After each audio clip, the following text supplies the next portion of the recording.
ಲೀಡರ್ಗೆ ಮಾತಾಡಿದ್ರೆ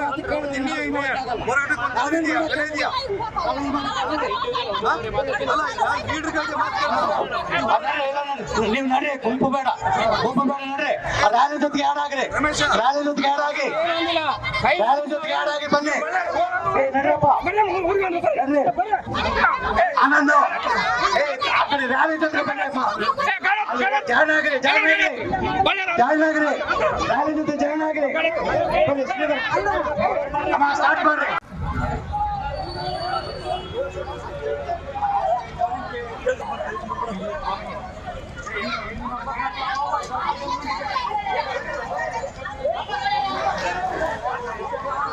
ಸತಸಿದ್ಧ. ಅದಕ್ಕಾಗಿ ಬಳ್ಳಾರಿಯ ಜನರನ್ನ, ಬಳ್ಳಾರಿ ಜಿಲ್ಲೆಯ ಜನರನ್ನ, ಕರ್ನಾಟಕದ ರಾಜ್ಯದ ಜನರನ್ನ, ಇಡೀ ದೇಶದ ರೈತಾಪಿ ಸಮುದಾಯ ಅಂತಿಮ ಮಾಡೋದಕ್ಕಾಗಿ ಇವತ್ತು ನಾನು ಬಳ್ಳಾರಿಗೆ ಬಂದಿದ್ದೇನೆ. ಬಂಧುಗಳೇ, ಇವತ್ತು ಕರ್ನಾಟಕ ಒಂದು ಬಹಳ ದೊಡ್ಡ ಒಂದು ಸಂಕಟವನ್ನ ಇವತ್ತು ನೀರು ಬೇಕು, ಉಪ್ಪು ಗೊಬ್ಬರ ಬೇಕು ಅಂತ ಈ ರೀತಿ ನಾವು ಹೋರಾಟಗಳನ್ನು ಮಾಡ್ತಾ ಇದ್ದೀವಿ.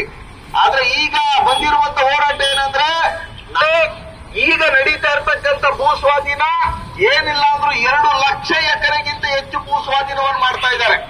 ಬೆಂಗಳೂರು ಸುತ್ತಮುತ್ತ ನನ್ನೆ ಇವತ್ತು ಹೊಸಕೋಟೆ, ನಂದಗುಡಿದು 15,000 ಎಕರೆ, ದೊಡ್ಡಬಳ್ಳಾಪುರದ್ದು 2 ಐಟಮ್ ಅಲ್ಲಿ 3 ಐಟಮ್ ನಲ್ಲಿ 6,000 ಎಕರೆ, ಸರ್ಜಾಪುರದ್ದು 2,000 ಎಕರೆ.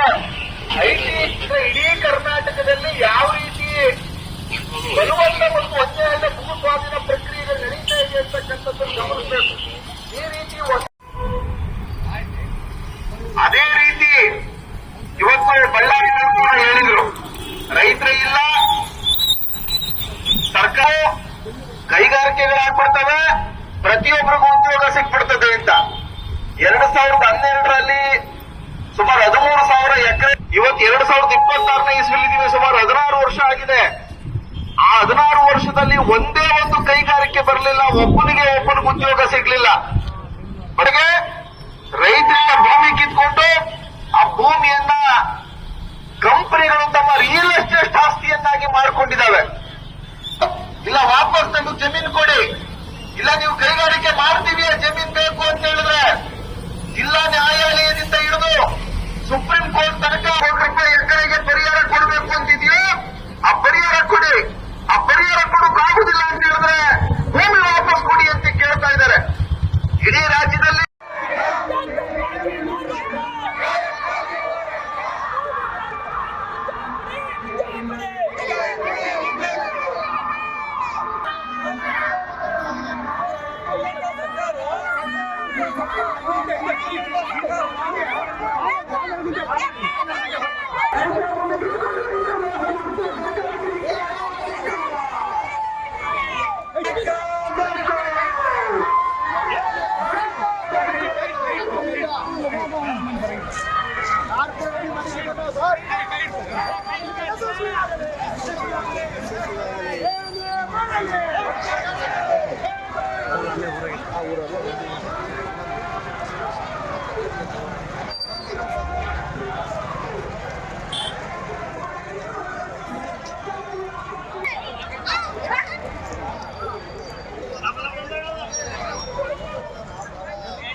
ಕಂಪಲ್ಸರಿ